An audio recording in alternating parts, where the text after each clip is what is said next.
Today we're looking at Anand Sahib and what the Naam and the habit of conscious living can bring to your life. I hope you enjoy the next episode.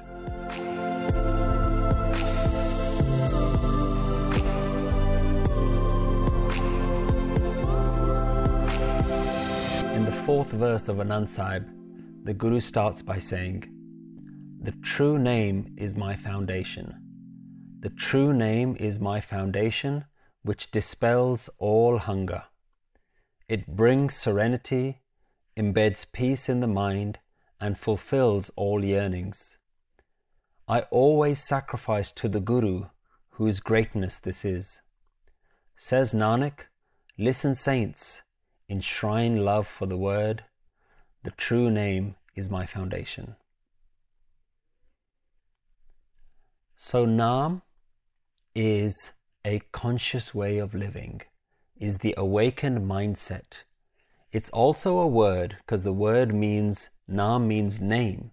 So it is also a phrase, and in its most simplistic way, we understand Naam as a trigger word that reminds you to be continuously present, and that reminds you to be aware that that which is controlling life is the oneness of life itself.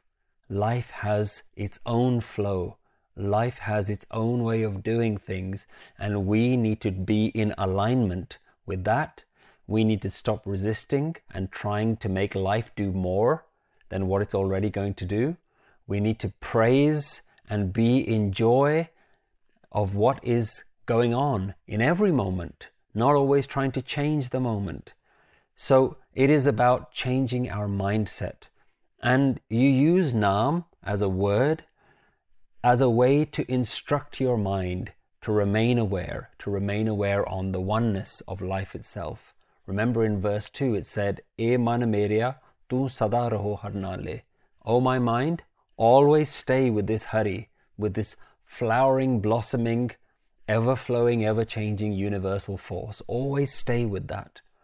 And in this verse, that Naam, that way of always remembering, is now called the Adhar. Naam now becomes my life sustainer, my foundation. It's like the importance of breath for the body, or the importance of water for a fish. Naam, for that person who has now started to realize the benefits of thinking in this way, Naam becomes so important that it becomes their only sustainer.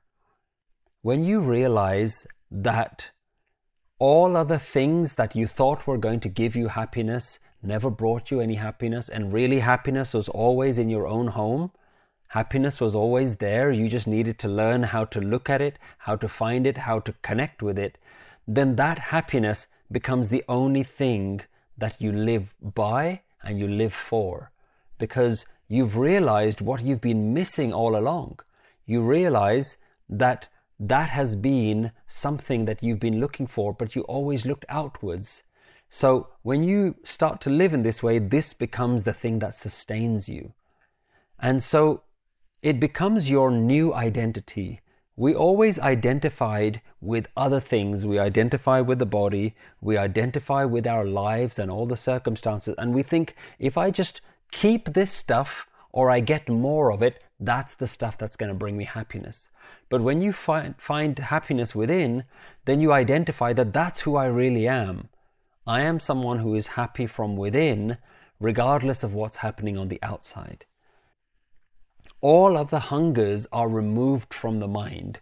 The mind doesn't now think that if I do more stuff, happiness will come tomorrow. The mind knows happiness is now, and nothing that I do today or tomorrow should change that. I need to stay here in this place. So you don't see the purpose of your life to pursue worldly things. And of course, we carry on living in the life, and we carry on doing all the normal things like going to work and feeding our families and enjoying our time with our friends. Like, you do all those things, but you don't feel that that is the cause of your happiness. Those things you do even though you are happy but you carry on living the worldly life that you're living. You don't see the world as responsible for your happiness. And when you think like that, the Guru says, Kar shant sukh man aay vasya, jin ichha sab pujaya. It brings serenity to my mind. It embeds peace within my mind, and all other yearnings, all the ichha, all the desires that I have are fulfilled. They're already solved. There's nothing more that I can desire that can bring me happiness. Happiness has already happened to me, and everything else is just a bonus. So what Naam starts to do is it starts to reduce your cravings. It starts to give you a new way of thinking about life, not constantly looking for more things to fill your life.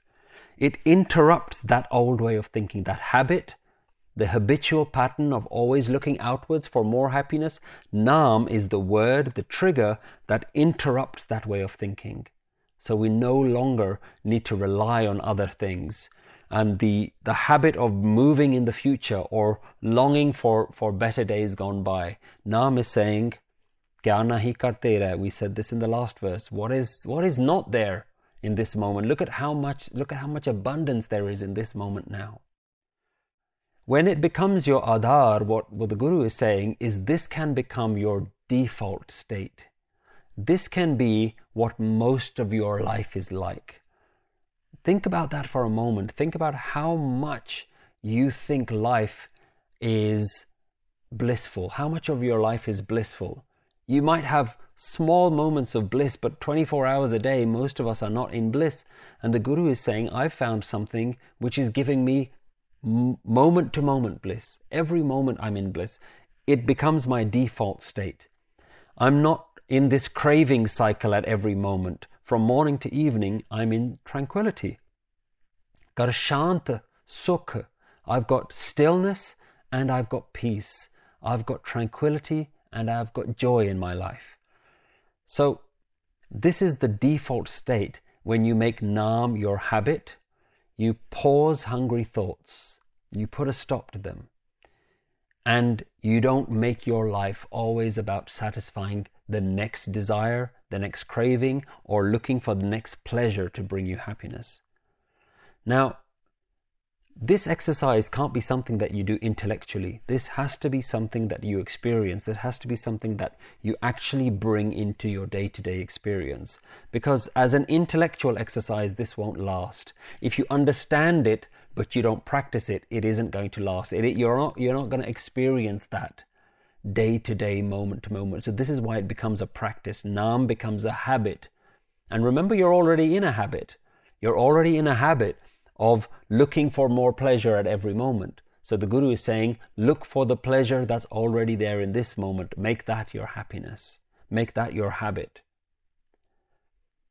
Because if you don't do this as a practice, your cravings are already so strong. You're already so addicted to this old way or this normal way of living that you'll fall back into it so quickly that you won't even know how it happened. So the Guru is trying to show you that this is something that you need to do and practice and learn, and it does happen very easily. It's not something that's a struggle, it's something that removes struggle. It is the destroyer of struggle. So you have to not see it as something that's so challenging and difficult. It's something that you go within yourself and you remind yourself, life is good. It's okay now. Even though there are things that are difficult right now, I am bigger than my problems. There is so much more that I am, rather than just worrying about the next hunger that I need to satisfy. And so Guruji uses some very interesting words here. It says, this way of thinking dispels all hunger and fulfills all yearnings. Pukha sab gavaiyan and ichha sab pujaiyan. It gets rid of all pukh, all hungers, and all desires, all cravings. And we'll see throughout Anand Sahib that desire is a major theme of this composition, because our wants and our needs and our expectations are huge barriers to our happiness. Remember how we think about desire. Anytime your mind says, I want, If you want to simplify what a desire or craving means, it literally means I want. And why is that a problem? Because we say I want statements all the time. What we're saying with I want is at this moment, if I want something, then I don't have right now. So as soon as you say I want, it is a statement of suffering. It is a statement of saying right now something is missing in my life. Only when that something comes will this hole be filled and I'll feel fulfilled. So as soon as you say I want, what you're declaring to the world is I'm already miserable. So you need to create and be aware of habits. And remember, this isn't about changing your language so that you just find a different way of saying it. You never say the phrase I want anymore. That's not the point. The point is the mindset of always wanting more. The mindset of always looking at the current moment and thinking, what could make it better because I can't be happy right now. Finding something to make it better isn't what's going to make you feel better. Feeling better means that you're not going to be looking for something else. Create the habit of feeling better now, regardless of what's happening. And so this way of thinking is to overcome the dependency on desires. And this seems really contradictory because it's not what we've been taught. We think desires lead to happiness. If we are missing something in our life, we desire it, we work for it, we get it, and so we'll get the happiness in life. But the wisdom is teaching us your desire was already making you unhappy. So if you have a habit of always desiring more, even when you get that stuff that you think is going to make you happy, you haven't broken the desire habit. The habit to desire more is still there, so you're going to desire more happiness. Even if you get everything you want, the next thing, the next desire, the next craving is already waiting for you.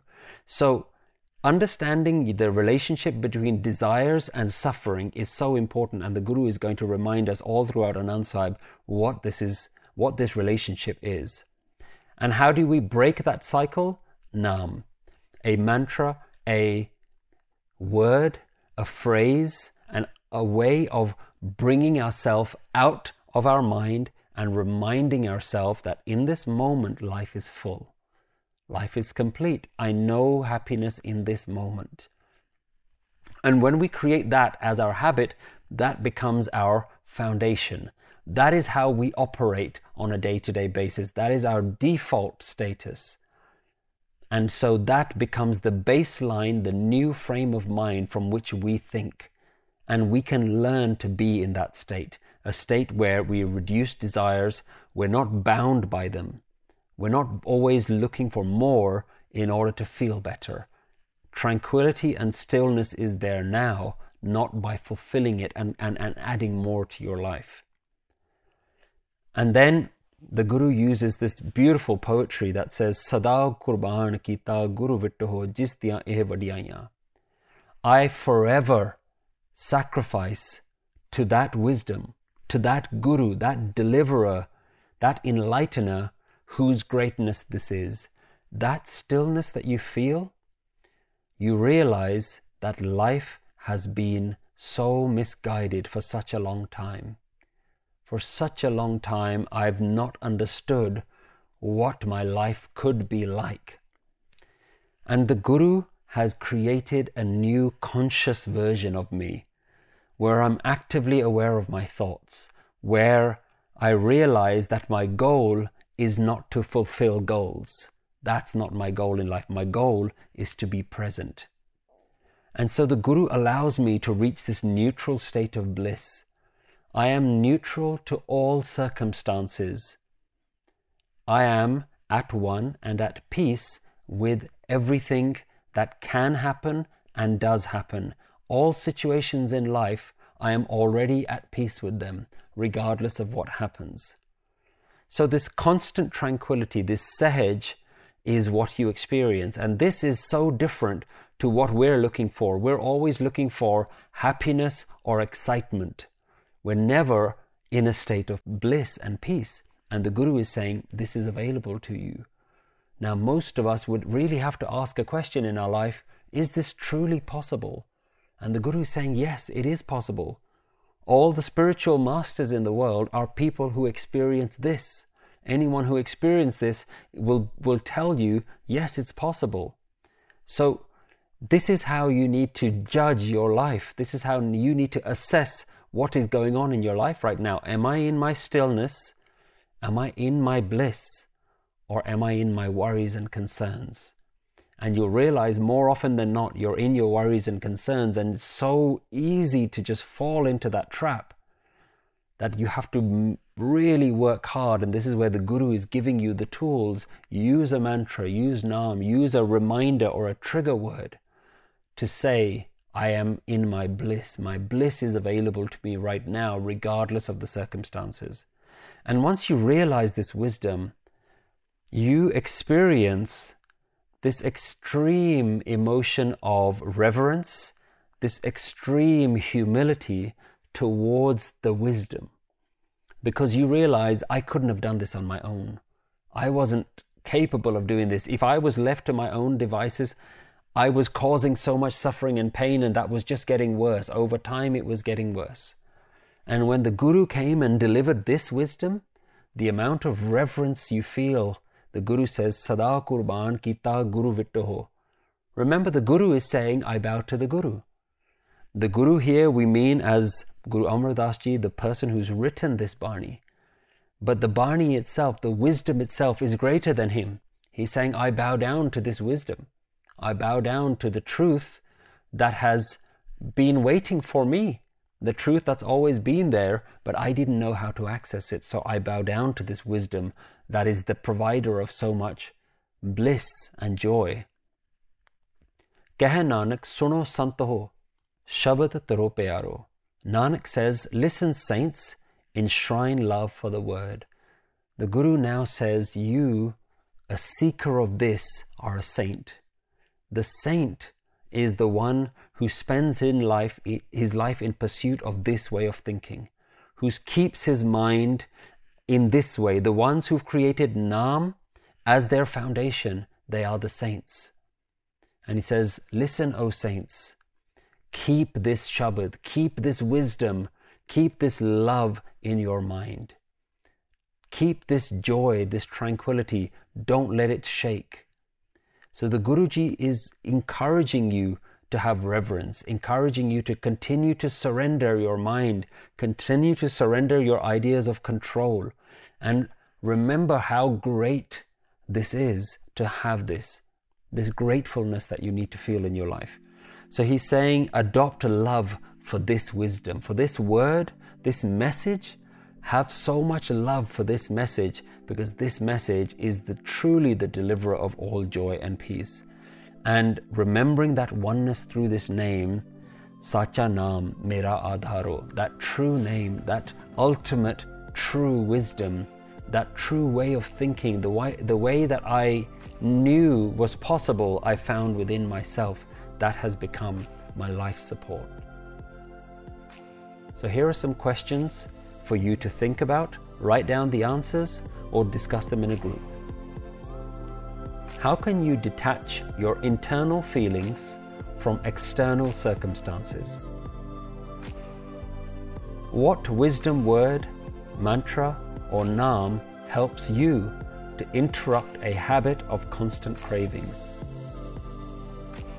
Can you have tranquility in the present as well as ambitions for the future?